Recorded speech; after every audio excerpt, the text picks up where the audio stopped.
now that you explained to me the theme or idea or concept behind the podcast, how do you track down are the majority of these dancers people in, Danny's, Danielle's, how do you track them down? Phone book? We don't have phone books anymore. What I like to do, because, there's all types of current and former athletes named Dan across baseball, football, basketball. Some sports have a deeper reservoir. Dan lore. But yeah, Will, I'll just Google Dan and MLB, or I'll get on Baseball Reference, and I've done that.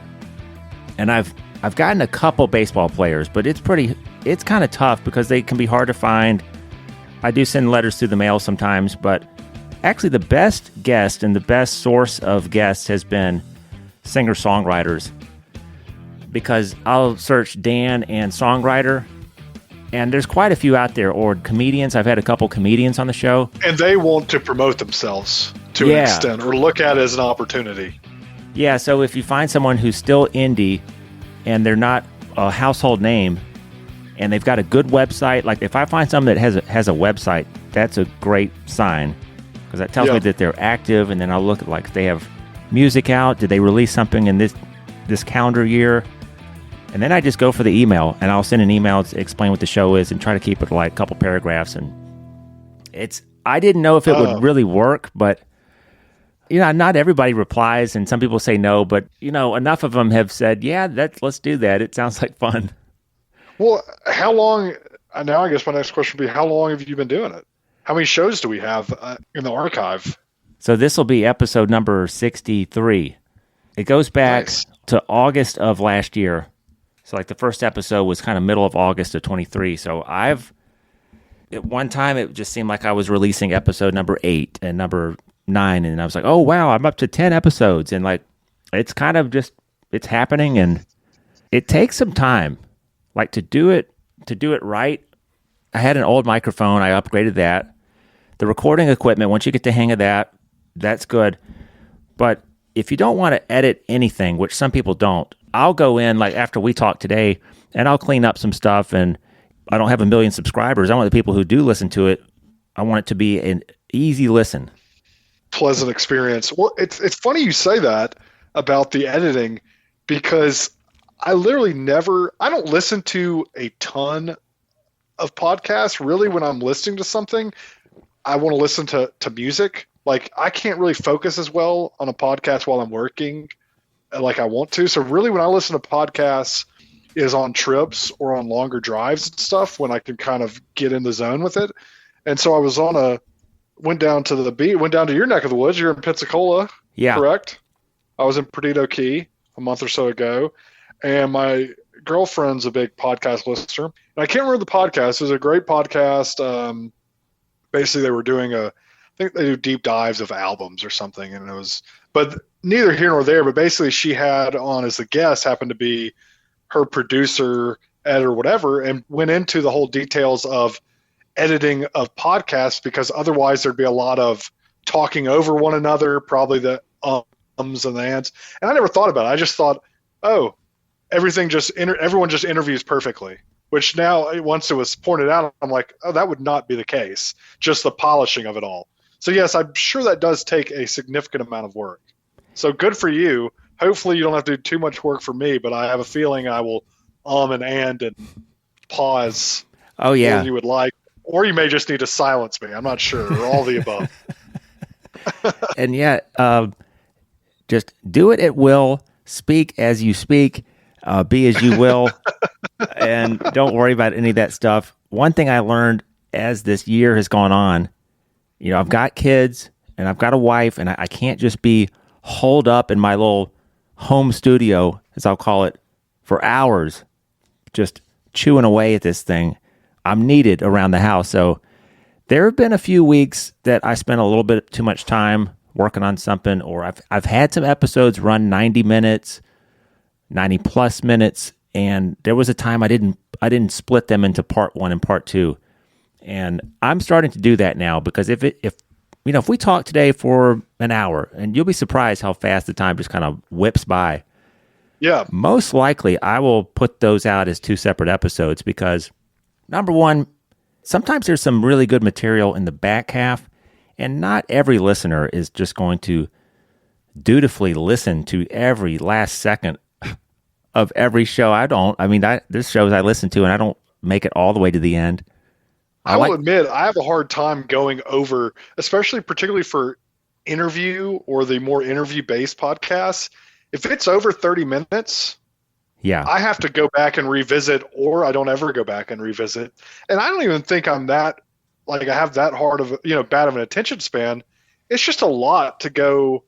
And I understand why the bigger podcast hosts do these more hour and a half, 2 hours, 3 hours. But I'm like, who has the time to sit there for that long? And I know you can go back and revisit, but you kind of want to. I kind of want to take it all in at once to an extent, like a show, or like a movie or whatever it may be. Have the full experience of that episode. I mean, an episode is meant to be listened to or viewed in a sitting, right? In my mind, but maybe the ins and outs of podcasting is not as exciting to everyone. Should we? But also, if you break up the episodes, then it gives you more time to find a Dan or a Danielle or a new Dan to continue the real purpose for the podcast, and not just dive into someone as boring as an old employee like myself. Actually, I think I'm pretty exciting. I got to be more exciting than Furmeister. I think you're going to give him a run for his money. Furmeister, Christo, as we affectionately used to call him. He thinks he's pretty hot, and to some degree he is, but he's not the end all be all. Is he hot? Well, is he hot? Does he think he's hot? I hope he doesn't think he's too hot. You know how some of those characters and figures and some of those people who once had the belt strapped around their waist for 2 weeks, they still think that they're the world champion. Even though that time has passed and that I'm just kidding. I hope Chris doesn't listen to this, because I think the world of Chris, and I think the world of you too, Will. Dan, it made me so happy. Trust me, I don't think I would have agreed, or maybe sometimes I don't want to say I agree to something and then don't follow through, or I try to do better about that now. But there was no question when you came through, and it was almost meant to be, because I don't check Messenger and that stuff very often. And I just happened to, I think, have it open, or it happened to be I was at work and I just saw the notice go up. Yeah. I'm like, you know what? I got to do this. Mainly just so we could reconnect. I mean, Dan, we have not talked since probably you. I mean, maybe we talked a handful of times or saw each other a little bit after you left the news. But, I mean, for all intents and purposes, we have not seen each other or spoken. And, I mean, when did you leave the news? Like 2008 or something? What have been? Yeah, September, around this time, actually. It would have been good to get away from football season. Yeah. All those Saturday nights, all the games you miss. I think it's like really close to on the dot. If today's we're recording on September 27th, I think it could have been the 28th or the 29th of 2008. So 16 long years ago. I mean, and I know that the older, I mean, I see this, I can only imagine. I mentioned my girlfriend, I do not have children or anything like that. But I think even without children, just you start getting older and all those cliches become true of just time just flying by. That being said, it's also, I mean, and maybe these are the bonds that are formed, but it doesn't seem that long ago that we were, at the news. I mean, it's all the cliches. I could just say it, but it's true. And you realize why they're cliches or why you hear it, because, man, time moves. But it doesn't seem like it's been that long. I mean, 2000. No. I mean, truly. So we have not seen each other or spoken for all intents and purposes since 2008. Yeah. And I can't do the math, but that's a pretty good amount of time. 16 years or so. And did I do the math right? Yeah, 16 years. And again, maybe we saw each other in the Birmingham nightlife maybe once or twice. It really wasn't too many more times there. But like you said, when you picture the newsroom, and we, of course, had the shared desk, I think, when I wasn't there and you were there. because we weren't full time. Oh yeah, we shared our desk. I forgot about that. Yeah. Yeah, because I mean, there is such a road to take this. If we choose to focus on, I guess we would more focus on the Birmingham news and all that. I was going to ask you how you did. I'm assuming it was just Chris and Craig that you've spoken to from our news days. That's right. I don't know if y'all spent most of the time talking news, or if you talked Birmingham nightlife, or you talked just other things. But golly, if the news isn't you could go any route with that. I remember the daytime leaseholder of that desk space was one Mike Bolton. Oh my goodness! Any and special memories there? Dan, did we? And I will admit, and let me say this: it's been a long time, but I wasn't as off the rails or I'd like to think I wasn't as off the rails at the start of my employment at the news. And I feel like I got much more off the rails after basically the crumbling of the Birmingham news as had been, and we could spend time getting into the collapse of journalism, the collapse of the print industry, the collapse of newspapers.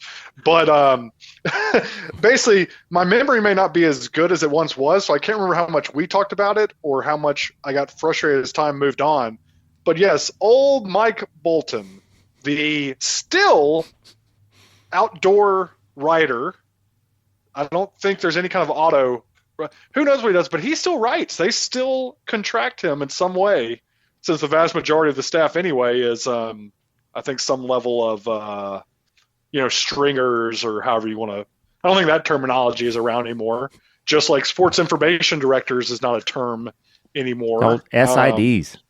SIDs, which really bothered me when I went after leaving the news. I went and got my master's in sports management from Alabama, but I really did not like, and I worked for UAB for a short period of time, but the sports information director terminology went out of the lexicon, and it just became, I guess, some level of marketing. I forget what they even say, but there is no SIDs anymore.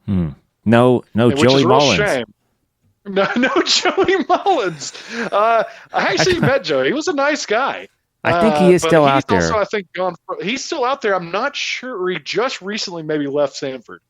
But what are your memories of Mike and our shared desk? I completely actually forgot about that, Dan. But what, he would leave his probably spittoon, or am I stereotyping Mike here and assuming that he dipped?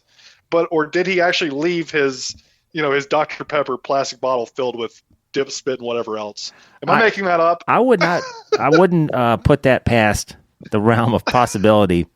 I remember that there weren't too many times that Mike and I crossed paths, because remember, we didn't have to be there exactly at 5:30.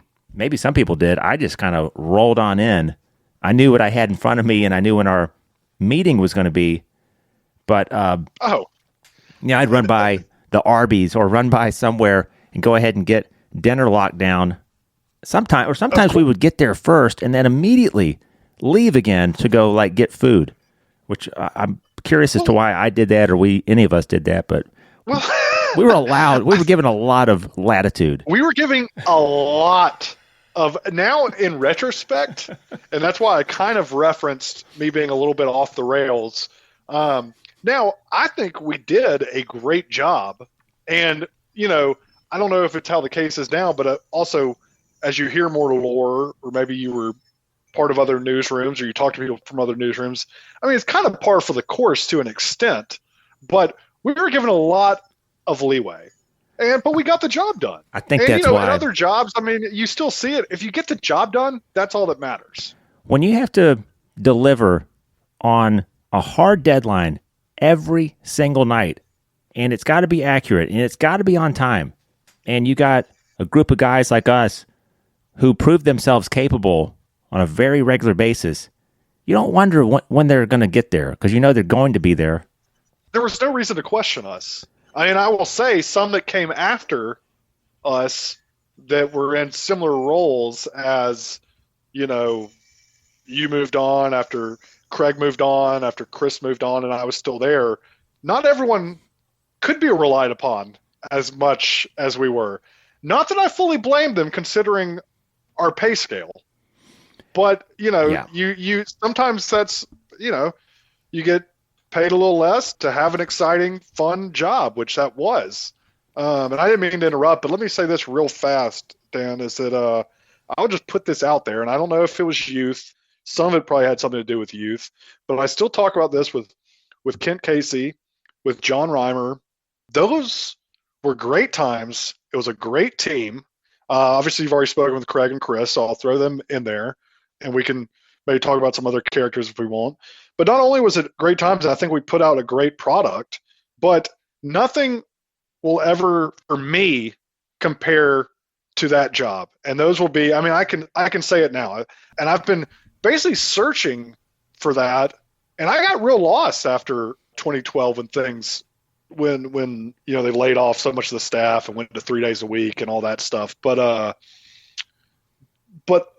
let me say this: for a long time, I've just been searching to find that feeling again, and I had to come to grips and come to terms with I'm not going to find that feeling again. And maybe some of that's youth. Maybe some of it was that it really was just a fun, exciting, cool job to have. But I have come to grips with it, and it's okay. I find happiness in other things. With my current work, I focus on some of the positives. Now, those positives may be a little bit better pay scale and like insurance, but it matters. But I just had to finally realize that, and even if I had stayed in journalism or stayed in sports, which I tried to stay in sports, it didn't capture that feeling for me. And that wasn't, I realized that, yes, some level of it was sports, but it was really the sports desk and the people I was working with and a level of what the newspaper business was at that time, even though a lot of those old timers would try to say you was already falling apart at that time, which maybe it was, but not to me. And I still think the integrity and the ethos of the newspaper industry and the standard was still there. And so I realized when I tried to work for universities or work for other sports-related groups, entities, industries, it didn't capture that for me.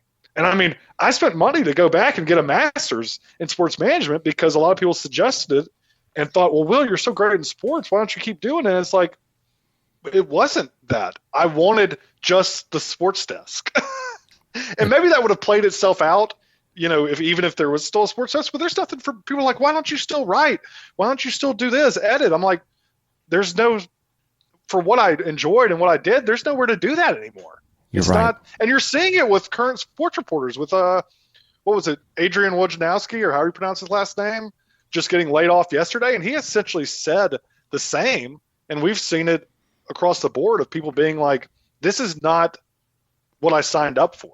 This is not what got me into doing this job. And I know that what we were doing was a little bit different than what, a beat reporter or someone who ascended to essentially the highest echelon of the industry was doing. But there's similar aspects to what he's saying. Is it's different now.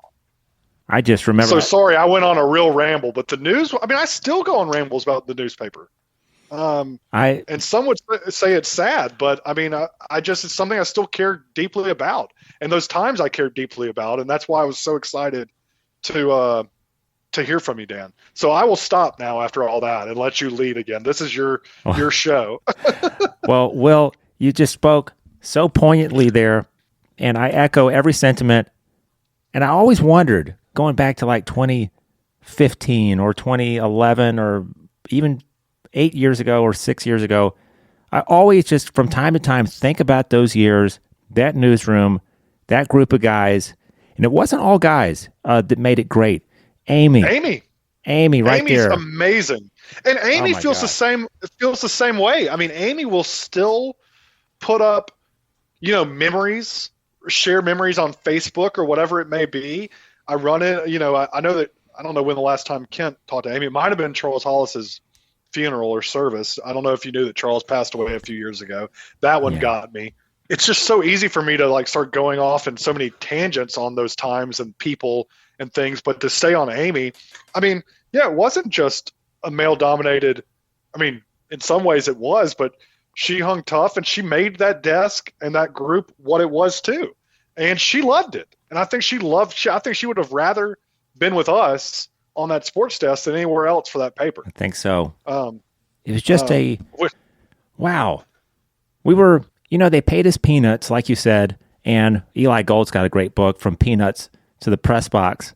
But we were willing to do I've not read it, but I need to. Yeah, great book. Love Eli. But we knew what we signed up for. I think going in, Yeah. Okay, can't get a full-time offer here, whatever. I'll take whatever I can. For me, it dragged 2.5 years is a little while to not get bumped up to 40 hours a week. So, and then, like you said, just the leaves were changing, and it was really sad. I kind of spiraled after that. It wasn't total destruction, but I remember met a lot of good friends. Went back to hospitality for a couple years, and I made some lifelong friends there. But it Dan, just did not tell replace. me where you went? Because, and I will tell you, I mean, obviously, I referenced 2012. That's when, I can't remember the exact day. I think it's October 31st, or maybe it was the start of October. I could go back and Google.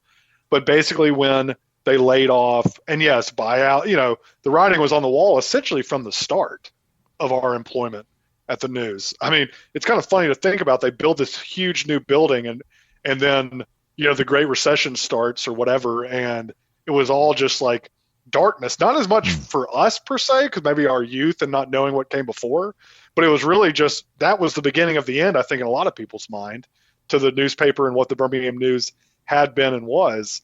But I stayed on. I did get a full-time job, still getting paid peanuts, fought for raises. It got, surprising enough, did get one at a point in time, but still, I mean, that's like 2 peanuts or whatever. I don't know, some clever expression to say, but it didn't matter to me.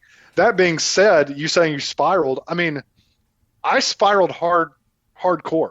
And I mean, I don't know if we want to get into all that, but let's circle back to, I just wanted to put that out there that, I mean, it took me a long time to recover in terms of trying to replace this, and just, the sadness of losing it, but also working nights and working that lifestyle enabled a lot of habits that I already had, coming from high school, college, and pretty much jumping right into the newspaper and working nights. It allowed where maybe some of those habits might have been checked by getting a more 9 to 5, 8 to 5, quote unquote regular job or whatever. And maybe it wouldn't. Maybe those habits wouldn't have been checked. But it allowed me to, basically, it allowed some of those habits to go unchecked, or maybe even amplified some of those habits. And then once I got laid off, even going back, getting my master's and doing great, I was spiraling. Mm-hmm. And my life really, I mean, I'm thankful to actually still be here now and have made some changes. But let's circle back to what you said, Dan. I just had to get that out there, because that's a part of this whole journey for me too, is that it's taken me a long time to reestablish myself and get myself right, whatever that may mean, but to get myself healthy and positive. And I don't know an overarching word to say it, but I certainly spiraled, and it got dark. I really appreciate the courage of you saying that, because, I don't talk a lot about my experiences on this show, or I don't go into a lot of detail about periods of my life. I try to make it about the guest, but you're right about that. I was disappointed. I was the one that turned in my notice to Tom, and I hated to do it. But, I had something happen, and let's see, this was September of 2008. In July of 2008, I guess I was still celebrating my birthday. I don't know if it was on that day, but, I had that run-in at a bar that was open when all the other bars closed, and a couple of professional baseball players, will put it, showed up to have some drinks as well. And unfortunate incident happened there, which, I was. We don't have to name the baseball players, but can we recall the establishment? Was it Marty's? Was it the Nick? Was it the Quest? Where was actually or the Upside Down Plaza? No. This was on the other side of town in Pelham, and I believe it would have been. So you got Pub 261, and then there was a club right there in the same plaza, I think. and it may have been called, change names, crustaceans, something along those lines. Oh gosh. Okay. So I'm Wasn't sorry. always- Keep going. I forgot that y'all were out that way a little bit. I was thinking more Birmingham City. Yeah. Because talk about something else, which is not normal a lot of places, is the ability for these clubs, and I'm doing clubs in quotation marks, you can't see, but basically places that you can drink 24 hours a day and it never ends. And Yeah. but continue. I'm sorry. I was gonna. There was a couple of those in Birmingham at the time, and Yes. believe me, I knew where they were and made decisions on whether to go or. Oh man, it just makes you wonder when you've been living a pretty clean lifestyle for a while, and you just think back, well, like, I guess my body could handle. Let me put it this way. I wasn't just shoveling anything I could think of into my system. I was drinking and having fun and staying out late. But even that, on little sleep and just trying to execute your daily responsibilities and objectives and pursue things that are important to you, all that stuff. Man, I think it suffered back then, and I can't imagine if I was still just getting loaded all the time as a 40-something. I don't know how people, where my ambition would be. How people do it. When I look around, I try not to. I will just say this, and this is not. I never moralize or try to come at anyone about their habits unless they ask me specifically. But I stopped drinking it's been 7 years now. But I had some pretty serious. You could say. I mean, I had a lot of serious things happen. In terms of. I mean, I shouldn't say I'm not ashamed to admit it, but it's just a reality. I got a DUI at a point in time. Things that should have woken me up. Plenty of bar altercations, fights, blackouts, which is not, Dan, you know me. I mean, I'm not that type of person. But obviously there was a lot of darkness and resentment inside me that the alcohol brought out, particularly after. I mean, a lot of this is post. All of this is actually post the news. I mean, I'm sure I'm still having some, and if Kent was on here, he could probably, or Chris for that matter, could tell of nights that we were out and we were still at the news, but it really got dark post the news. But I then had some health issues that thankfully were enough to maybe push me to fully quit. I was really bitter about it for a while, that somehow I have been dealt like a raw deal, looking around and thinking like, oh, well, all these other people can drink this much, which is not really the case. I mean, yes, when you're around other alcoholics or intense drinkers and users at 3, 4 in the morning, 5 in the morning, or even, watching the sun come up. Yeah, I'm sure you can point at these people and say they're doing the same things, but normalizing behavior that was not normal. But I'm now thankful for these health conditions. I mean, I'll just say that. I mean, had some acute pancreatic attacks, which was the most painful thing I've ever gone through. And it actually took me getting to wake up and finally was able to hang it up. But I'm so thankful and blessed that happened without, basically I am still here. There's no permanent damage that I'm aware of. And, also the main thing is I referenced that DUI that I never, I mean, yes, hurt myself, but never hurt anyone else, because unfortunately, there was a lot of blackouts and things. And yes, there was maybe some bar confrontations I had, but a lot of that I look at as, well, it's kind of like the code. Like, they knew what they were getting into too, being drunk at there was never, those were mutual altercations that occurred, for lack of a better word, where I don't feel as bad about those type things. I mean, there are things that I regret, but I think made my apologies and spoken with most everyone that I felt needed some sort of that I needed to make amends with. But I'm just so thankful that I didn't hurt anyone that were innocent people in terms of that. But sorry to go down that road. We really should tell more fun news stories, but it is a part of that journey. I appreciate, because that's what happens when an industry evaporates. And I mean, we've seen it. May not be drinking or other substances, but just the sadness of all these people that reporters, editors that saw their livelihoods be taken away. Yeah. And Will, you had, I hope this doesn't make you too bashful, but your writing was spectacular for what you were called on to do. And none of us were given huge assignments. But looking over some of the old hot how corners. Did you find them, Dan? I think I was like, I bet these have been scrubbed, long since scrubbed from the internet, but I'll try it anyway. I just Googled Will Grant, hot corner, and probably Birmingham news. And there's still a few out there that survive.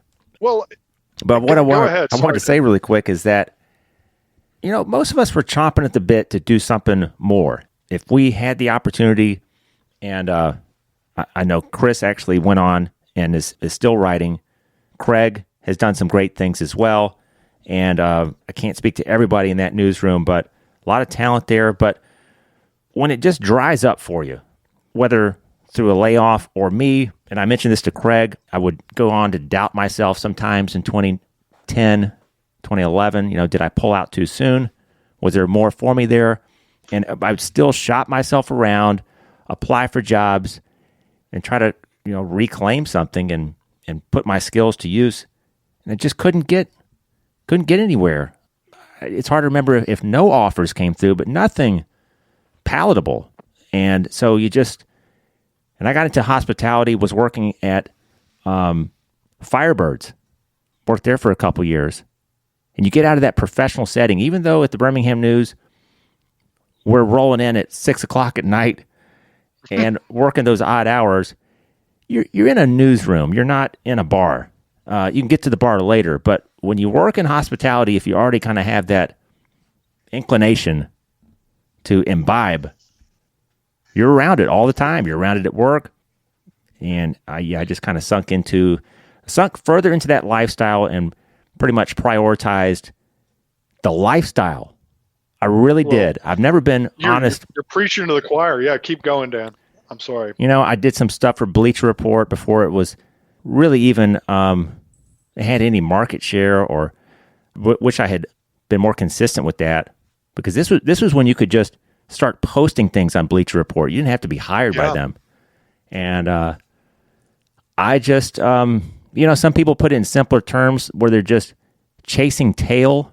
I wasn't womanizing. Like, it wasn't that I didn't have girlfriends or that wasn't the end result. It wasn't what I was after. I was really after just, I don't even know. It was like the nightlife was always beckoning. And there was nothing professionally for me that I could sink my teeth into. Dan, I mean, that's essentially what happened is the news, while I said that it allowed a lifestyle, which it did, it also kept me grounded in the sense that it was, I mean, you already said it. Yes, the hours are different, but that's part of being on the sports desk. I mean, in some ways that's part of being a newspaper reporter, particularly the sports desk, but not just the sports desk. I mean, it was a 24-hour business to an extent. And what I'm saying is that it was a business. It was a professional pursuit.